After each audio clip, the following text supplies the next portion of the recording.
देखें कितनी तीखी तीखी मिर्चें हैं, कैसे नंदों भाभियों की तरह मिलजुल के बैठी हैं। बिस्मिल्लाहिर्रहमानिर्रहीम, अस्सलाम वालेकुम। कैसे हैं सब जी। आज की वीडियो तो होने वाली है बहुत स्पेशल, क्योंकि आज इसमें हमने सीखनी है बहुत सी चालाकियाँ जी। तो रेडी हैं आप? हाँ जी।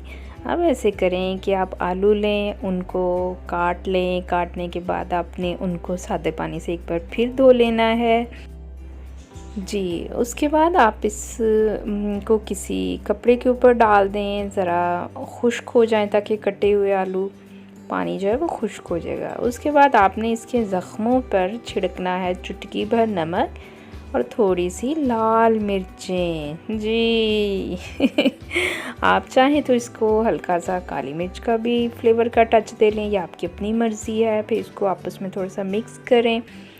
जब आप देखें कि आलू के ऊपर अच्छी तरह से नमक मिर्च लग गए हैं तो आपने थोड़े से ब्रेड क्रम्स देने हैं। ब्रेड क्रम्स की रेसिपी बहुत अच्छी मैंने रेसिपीज़ अपने चैनल पे अपलोड की हुई हैं, आप चाहें तो उनको देख लें। और आप उससे ये भी देखें कि अगर हमें फ़ौरी तौर पे ब्रेड क्रम्स बनाने हों तो वो कैसे बनते हैं, और बची हुई ब्रेड के अगर क्रम्स बनाने हों तो वो कैसे बनते हैं। ठीक है, फिर आपने आलू जो है उसको ब्रेड क्रम्स में रखना है, थोड़ा सा उसके ऊपर ब्रेड क्रम्स डालने हैं, हल्के हल्के से उसके ऊपर लग जाएंगे। फिर तुसी मेरी तरह चिमटी नहीं लैन टुर पैना बाज़ार, ठीक है ना। मैं तो वीडियो बनानी सी ना, इस वास्ते ली सी। तो आपने एक पैन में थोड़ा सा ऑयल लें, बहुत ज़्यादा लेने की ज़रूरत नहीं है क्योंकि ऊपर क्रम्स होते हैं ना, तो वो ऑयल जो है आप थोड़ा ही लें, वो थोड़े में भी बड़ी अच्छी तरह से पक जाएंगे क्योंकि क्रम्स उतरते हैं। अगर आप ज़्यादा ऑयल लेंगी तो वो ज़्यादा ऑयल में मिक्स हो जाएंगे। अब आप ऐसे करें कि मीडियम सी हीट के ऊपर ऑयल को गर्म करके उसके बीच में इनको डालें, दोनों साइड से ब्राउन कर लें। देखें कितने अच्छे क्रिस्पी से ये फ्राइज़ बन गए और फौरी तौर पे बनते हैं, और इसमें कोई ज़्यादा मसला भी नहीं है। फिर उस तो बाद इन्होंने तुसी इस तरह सेट करके रख देना कि देखने वाले समझ ही ना आवे वो की खा रहा है, ठीक है ना। पता तो लगना ही नहीं चाहिए कि ये आलू ने जी। अब ये जो रेसिपी है इसमें तो है बहुत सारी चालाकियाँ एक ही रेसिपी में, ये नहीं मिस करनी, ये तो लाजमन देखनी है। आपने ऐसे करना है कि थोड़े से सफ़ेद जो हैं उबले हुए चने लें, जैसे अमूमन बच जाते हैं घर में, तो वो आप अलग से रख लें कि इसकी कोई रेसिपी वगैरह बन जाए। फिर उनको आपने थोड़ा सा मैश करना है, इतना ज़्यादा उसको मैश नहीं करना, बस थोड़ा थोड़ा सा मैश कर देना है। वो टूट जाएंगे, कुछ जो है वो बारीक हो जाएंगे। फिर उसमें आप मैश किए हुए आलू शामिल कर लें, अपनी मर्ज़ी की सब्ज़ियाँ शामिल करें बारीक चॉप करके। मैंने तो इसके बीच में प्याज और गाजर मिक्स की हैं। अच्छी तरह से इसको मिला लें। और इसमें जो स्पेशल इंग्रेडिएंट है वो है ये हॉट सॉस। ये मैं बहुत सी रेसिपीज़ में यूज़ करती हूँ, ये मेरे अपने ही चैनल पे है, आप ज़रूर देखें। झटपट इसको रेडी किया जा सकता है, और मज़े की बात ये है कि फिर इसको बहुत सारे दिन के लिए रखा जा सकता है। और उसके बाद मैंने थोड़ा सा सोया सॉस मिक्स किया है, इसमें नमक डाल दें अपने टेस्ट के मुताबिक, बीच में काली मिर्च है। आपकी मर्ज़ी है कि आप कौन सा फ्लेवर देना चाहते हैं। इनफैक्ट जब हम इसके बीच में हॉट सॉस मिक्स कर लेते हैं ना, उसके बीच में आप मेरे जब इंग्रेडिएंट देखेंगे तो आपको पता चलेगा कि फिर और चीज़ें बीच में डालने की फ्लेवर के लिए ज़रूरत नहीं पड़ती। फिर आपने अपने हाथों को थोड़ा सा ग्रीस करना है, इसको अच्छी तरह से मिक्स करके फिर आपने अपने हाथों पे रख के इसको शेप दे लेनी है। बहुत ही आसान है, हाथों पे इसको शेप दें। शेप देने के बाद आप देखें कि ये देखें कबाब की तरह से इसकी शेप बन गई है। और ये रेसिपी इसलिए भी अच्छी है कि इससे मैं अभी आपको और रेसिपीज़ भी बनाना सिखाऊंगी। ये एक ही आप चीज़ तैयार कर लें तो इससे आप आगे मुख्तलिफ रेसिपीज़ बना सकते हैं। और आप लोगों के सामने जब बना के टेबल पे रखेंगे तो ये तो पक्की लड़ाई है, शर्तिया लड़ाई है। उन्होंने कहना देख भाभी ने किनिया रेसिपियाँ बनाई सी, हालांकि भाभी ने चलाकी की सी तो एक ही शै नूं ना पका पका के रख दिता सी कि तेनों पता ही नहीं लग्या। अब आप अंडा लें, अंडे को अच्छी तरह फेंट लें, उसके बीच में आपने ये जो कबाब की शक्ल बनाई है ये वाले बीच में डिप करें एहतियात से निकालें इनको। फिर आपने दोबारा ब्रेड क्रम्स के ऊपर रखना है, थोड़े से ब्रेड क्रम्स लगा लेने हैं। उसके बाद हमने इसको फ्राई करना है। फ्राई करने के लिए ये है कि आप मीडियम सी हीट पे या मीडियम लो हीट पे ऑयल गर्म हो, और उसके बीच में इसको आप दोनों तरफ से गोल्डन ब्राउन कर लेंगे। और ये चीज़ आप देख लें कि जब आप इसको ब्रेड क्रम्स लगाते हैं तो उसके बाद दोबारा से इसकी शेप को थोड़ा सा सेट कर लें, ठीक है ना। ये देखें ब्रेड क्रम्स साथ एडजस्ट हो गए हैं बिल्कुल।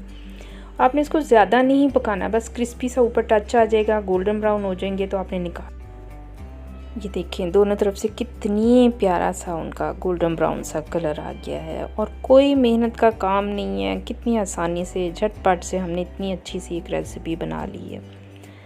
अब इसमें से जो आपका मटेरियल एक्स्ट्रा बच गया था उसको आपने संभाल के रख लेना है। अभी मैं आपको उसके साथ दूसरी रेसिपी बनाना बता रही हूँ। आप ये देखें, आप चाहें तो इसमें कोई और एक आधा इंग्रेडिएंट शामिल कर लें, उससे इसका फ्लेवर बिल्कुल चेंज हो जाएगा। चाहें तो ऐसे ही यूज़ करें। आप ब्रेड के स्लाइसेस लें, उनके किनारों को काट लें। आपने एक प्लेट के बीच में ना थोड़ा सा पानी लेना है, बहुत थोड़ा सा, कि जिसमें सिर्फ ब्रेड स्लाइस जो है वो हल्का सा डिप हो जाए। उसको डिप करें, फिर हाथ के साथ उसको आहिस्ता आहिस्ता से दबाएं। तो आप देखें कि जब उसको निचोड़ेंगे तो जो एक्स्ट्रा पानी होगा अगर बीच में आ गया तो वो निकल जाएगा। और आपने एहतियात करनी है कि ब्रेड स्लाइस टूटे ना। दूसरा तरीका ये है कि आप उसे हल्का सा बेल लें सॉफ्टली, उससे भी वो थोड़ी सी उसको शेप आ जाएगी, बारीक हो जाएगा और थोड़ा बड़ा हो जाएगा। अब आपने अपने हैंड्स को ग्रीस करके दोबारा से ये छोटी छोटी सी बॉल्स बना लेनी है। पहले तो हमने कबाब की शेप दी थी ना, अब हमने उसकी छोटी सी बॉल्स बनानी है। देखें कितना आसान है ये। आपका अगर जी हो तो आप इसमें इस स्टेज पे हरा धनिया शामिल कर लें, पुदीना काट के शामिल कर लें, कुछ और चीज़ें शामिल करना चाहती हैं सब्जियां वगैरह तो वो डाल लें। अब देखें, आपने इसको ब्रेड के बीच में रखना है और हाथों को पानी लगा के इसको दोबारा से ब्रेड के बीच में शेप दे देनी है। ब्रेड जो है वो सारी इर्द गिर्द से चिपक जाएगी इसके साथ और पता भी नहीं चलेगा कि कहाँ से इसको जोड़ा गया है इसके साथ ना। आप देख लें ये कितनी खूबसूरत गोल सी बॉल बन गई है। वही ना ये चालाकी नंबर 2। हुण वेखियो तुसीं अगे की करना है असी, ठीक है ना। लड़ाई तो हुण पक्की है लोगों के घरां च। अब ये देखें, आप इसके ऊपर हल्के से ब्रेड क्रम्स लगा लें, क्योंकि ब्रेड गीली है तो जब आप क्रम्स में रखेंगे तो वो हल्के से इसके ऊपर लग जाएंगे। बहुत ज़्यादा नहीं लगा रही मैं, बिल्कुल थोड़े थोड़े से लगाएं, उसी से इनका टेक्सचर चेंज हो जाएगा और बड़े प्यारे लगेंगे ये फ्राई होने के बाद। अब आपने उसी तरह से थोड़ा ऑयल लेके इनको फ्राई करना है। आपकी मर्ज़ी है कि अगर आप डीप फ्राई करना चाहें। मैं अमूमन थोड़ी सी चीज़ के लिए फ्राइंग पैन में ही ऑयल लेती हूँ। एक तो ये है कि वो ऑयल बार बार जलने से बच जाता है, दूसरा उसमें इतनी ज़्यादा चीज़ें शामिल नहीं होती, जैसे क्रम्स वगैरह हो जाएं तो बस वो थोड़ा ऑयल होता है, उसको आप छान के रख लें, जल्दी ही यूज़ हो जाता है वो। अब ये देखें दोनों तरफ से हमने इनको कितना खूबसूरत गोल्डन ब्राउन कर लिया। मीडियम सी हीट पे ऑयल था और उसके साथ मैंने इसको गोल्डन ब्राउन कर लिया है। अब आप एक ही तरह की रेसिपी से देख लें, आपने 2 चीज़ें तैयार कर ली, टेबल पे पड़ी हुई होंगी। सर्दियाँ लड़ाई है इत्थे टेबल ते ही शुरू होनी अखां विच, एक ने कहना ऊँ तो दूए ने कहना ऊँ, एक दूए नूं घूरना है, घर जाके तो पक्की है, ठीक है। और ये जो मैं रेसिपी दे रही हूँ ये तो कमाल की लड़ाई वाली रेसिपी है, ठीक है ना। आपने इसके बीच में आपने एक रेसिपी से काफ़ी सारी चीज़ें तैयार करनी है, ठीक है ना। मैं तो आपको सिर्फ 3 चलाकियां बताऊंगी। अगे हुण तुसीं आप भी तो अकलमंद हो, सारियां चलाकियां हुण मेरे कंधे ते ना पाओ तुसीं, तुहानूं आप भी बड़ा कुछ पता है, ठीक है ना। इन्ने तुसीं भी सादे नहीं। आपने बेसन लेना है, बेसन को इस तरह छान लें और छानने के बाद आपने उसमें अपनी मर्ज़ी के मुताबिक धनिया और ज़ीरा लेके उसको हाथ पे ज़रा सा मसल के आप वो डाल दें, ठीक है ना। हाथ पे मसलेंगे तो वो पिसेगा भी नहीं और थोड़ी खुशबू आ जाएगी और धनिया टूट जाएगा। अब उसके बीच में नमक और मिर्च आपने उतना ही डालना है जो आपका टेस्ट है, और थोड़ा सा आप गरम मसाला इसके बीच में डाल लें। गरम मसाले से बड़ा अच्छा टेस्ट आ जाएगा। थोड़ा सा आप इसके बीच में भुना हुआ या सादा ही कुटा हुआ ज़ीरा डाल लें, ठीक है ना। आपने बीच में हल्दी का पाउडर भी शामिल करना है। फिर मेरे पास अदरक का ड्राई पाउडर था, मैंने वो डाल लिया। आप चाहें तो पिसा हुआ लहसुन अदरक भी शामिल कर सकती हैं जो गीला होता है अमूमन जो हम यूज़ करते हैं। फिर इसमें थोड़ी सी काली मिर्च का पाउडर डाल लें, बहुत अच्छा जायका आएगा। इसमें थोड़ा सा बेकिंग पाउडर शामिल करें, वो भी बहुत अच्छा रहेगा इसके लिए। फिर आपने अजवाइन ज़रूर शामिल करनी है, थोड़ी सी अजवाइन इसको अच्छा टेस्ट भी देगी, अच्छी खुशबू भी देगी और सेहत के एतबार से भी वो बहुत अच्छी है। अब आप इन सब चीज़ों को थोड़ा सा मिक्स करें और आपने इसमें पानी थोड़ा थोड़ा करके ऐड करना है। पानी ऐड करते जाएं, मिक्स करते जाएं, एकदम से आपने ज़्यादा पानी मिक्स नहीं करना। और एक और बात जो मैं आपसे करना चाहती हूँ वो ये है कि आप वीडियो की डिस्क्रिप्शन को लाजमी पढ़ा करें। एक तो उसके बीच में रेसिपी दी जाती है, साथ में सारे इंग्रेडिएंट दोबारा बताए जाते हैं, कुछ और लिंक्स हम आपको दे देते हैं अपनी वीडियोस के कि आप वहाँ से डायरेक्ट वीडियो पे चले जाएं। इसके अलावा मेरे डिस्क्रिप्शन में मेरी पूरी कोशिश होती है कि आपको जो भी रेसिपी सिखाई है उसमें से किसी एक इंग्रेडिएंट की वैल्यू ज़रूर दूँ, जो भी हेल्थ वैल्यू है, ठीक है। जितना मेरा इल्म है मैं उसके मुताबिक कोशिश करती हूँ। मैं ये नहीं कहती कि वो बड़ा ऑथेंटिक है, बिल्कुल ठीक है, लेकिन पूरी कोशिश करती हूँ कि जितना मेरे इल्म में है वो मैं आपको बता सकूँ। आप ज़रूर जाके डिस्क्रिप्शन को पढ़ा करें, आप मेरी दूसरी वीडियोस की भी डिस्क्रिप्शन को ज़रूर पढ़ें, तो आप देखेंगे हो सकता है किसी में मिस भी हो।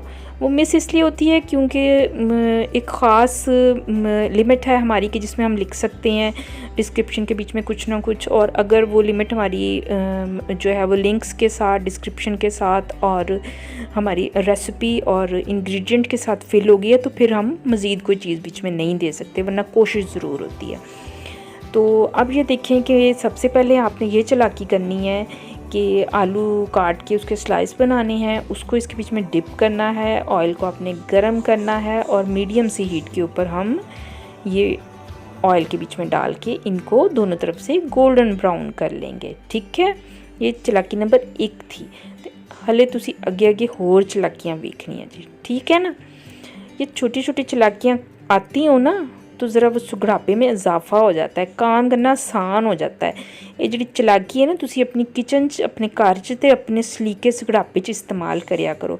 जाके महल्ले च ना अपनी चालाकी दूए घर च नहीं यूज़ करनी होंदी, ठीक है ना। ये जिहड़ियां साड़ियां छोटियां छोटियां चालाकियां ने ना साडे काम नूं आसान करदियां ने, बहुत अच्छियां ने, ठीक है। एंड नाउ फॉलो मी जी। अब मेरी और इंस्ट्रक्शंस को फॉलो करें और आप ऐसे करें कि कोई और अपनी पसंद की सब्ज़ी ले लें। ये देखिए हमने कितने प्यारे से ये पकौड़े बना लिए हैं और आप इसको अलग प्लेट में रख के सर्व करें, ठीक है। दूसरी चालाकी को पहली चालाकी के साथ हरगिज़ मिक्स नहीं करना। अब ये तीखी तीखी मिर्चें हैं नंदों भाभीयों जैसी आप इनको लें, इनमें से चाहें तो एक तरफ से कट लगा के इनके बीज बाहर निकाल लें, फिर इसके अंदर आप बेसन को फिल कर लें और इनके ऊपर भी लगाएं और इनको दोबारा से फ्राई कर लें। ये तो था एक तरीका। दूसरा तरीका ये है कि आप बस ऐसे ही ये देखें, इसको इस तरह से पकड़ के आप बीच में दें इसके, तो बेसन खुद ब खुद अंदर फिल हो जाएगा। और ऊपर भी थोड़ा सा लगाएं, इन्हों डंडे को फड़ के ना तो गेड़ा देना है विच, तो उत्तों आप भे देना, बेसन लग जाना, ठीक है ना। और जेडे तुसी गल्लां च नहीं गेड़े दिंदियां वो वाला गेड़ा देना है, ठीक है। तो इनको आप फ्राई करें, बड़ी प्यारी गोल्डन ब्राउन सी होंगी। और एक और बात मैं आपको बताऊँ, बहुत अकल की बात, आपने इनको ना आलू वाले जो पकौड़े थे उस प्लेट में सर्व नहीं करना, आपने इनको अलग प्लेट में रखना है, ठीक है, ताकि ये एक नई रेसिपी फील हो। ये आपका सलीका है कि आप अलग अलग प्लेट्स में अपनी एक ही रेसिपी को सर्व कर रही हैं, ठीक है। अब उसके बाद आपने ये करना है कि आपने अब तीसरी चालाकी की तरफ जाना है। तीसरी चालाकी ऐसी है कि मैंने कुछ सब्जियां ली हैं, जैसे आलू हैं, प्याज है, हरी मिर्च है, धनिए के पत्ते हैं, आप चाहें तो कुछ और ले लें। वो सब चीज़ें ली और इसी बेसन के बीच में मैंने वो सब चीज़ें शामिल कर दी हैं। ये देखिए कितनी प्यारी लग रही हैं ये नंदे भाभियाँ इधर। ये देखें जितनी भी बचे हुए इंग्रेडिएंट्स थे ना, मैंने उनको काट के ना फिर अब बाकी बेसन में डाला है। तो जब उससे पकौड़े बनेंगे तो वो ज़ाहिर है मुख्तलिफ टेस्ट के होंगे। तो आपने ऐसे करना है कि ये देखें थोड़ा सा आपने इसके बीच में अनारदाना भी डाल लेना। इसको ज़्यादा बारीक नहीं पीसना, मैंने हल्का सा बस इसको पीसा है और पीस के इसको बीच में मिक्स कर लिया। और फिर अच्छे अच्छे से पकौड़े तलें। और आपने जो मेन टेबल है ना फैमिली के मर्दों का, उसके ऊपर आपने 3 प्लेट्स अलग अलग पकौड़ों की रखनी है और चौथी प्लेट भी बनानी है। चौथी चालाकी तो बहुत ही ज़रूरी है, ਉਹਦੇ ਵਿੱਚ ना तुम सारे पकौड़े थोड़े थोड़े मिक्स करके रख देने, ठीक है ना। तुसी देखियो फिर तमाशा। और जो अंदर आपका ख़वातीन का टेबल होगा उसके बीच में ना आपने बस एक ही प्लेट में सारे पाप के रख देने। अच्छा 3 जगह से सर्व नहीं करने जी, एक ही पकौड़ा अंदर केड़ा बंदे ने आगे वेखना कि की खा रही हैं तो की नहीं खा रही, बस तुसी ना बाहर चंगे वाला टेबल दे देना, ठीक है ना। तो देखो तुसी इन्हां नूं फ्राई करो तो फिर देखो किन्ने मज़े दे भी गोल्डन ब्राउन पकौड़े बनने ने जी। ये जब वीडियो बनती है, जो कुछ मैं आपसे बातें करती हूँ, ये थोड़ी सी हल्की फुल्की सी एक एंजॉयमेंट होती है। प्लीज़ ना तो इन बातों को माइंड किया करें और ना ही इन बातों पे अमल किया करें। आप मेरी तरह हंसते मुस्कुराते हुए खाना बनाया करें, अच्छी अच्छी रेसिपीज़ बनाएं, अपनी फैमिली को एंजॉय करवाएं और प्लीज़ आप मेरे चैनल पे ज़रूर आया करें। मुख्तलिफ़ रेसिपीज़ हैं, आप ज़रूर देखें। अगर आपको कोई और रेसिपी अच्छी लगती है जो मेरे चैनल पे नहीं है, मुझे बताएं, मैं आपको वो भी अपने तरीके से बनाना सिखा। जी, अब आप इस वीडियो को लाइक करें, शेयर करें और मेरे चैनल को सब्सक्राइब करें। अल्लाह हाफ़िज़।